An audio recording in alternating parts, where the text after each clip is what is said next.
Okay, church, I'm really excited about the series that we're about to go. 4 weeks on reading the book. Now, last week we talked about the two questions that Jesus asked his disciples. Number one, who do men say that I am? What's the culture say? And then he reels back, looks intently to them, and he says, who do you say that I am? This is a personal question. Now, both questions deal with thought. What do you think?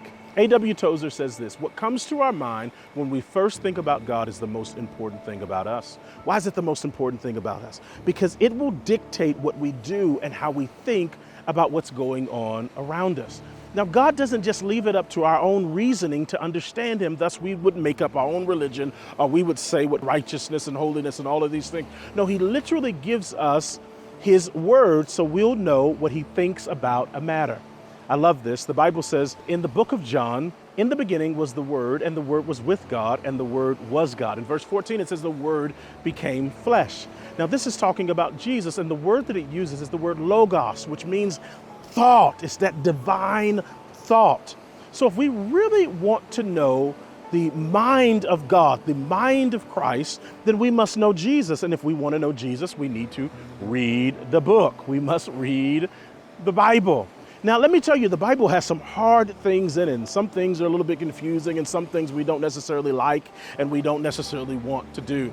I think about when Jesus is talking to his disciples in the book of John, chapter 6, he tells them some strange things.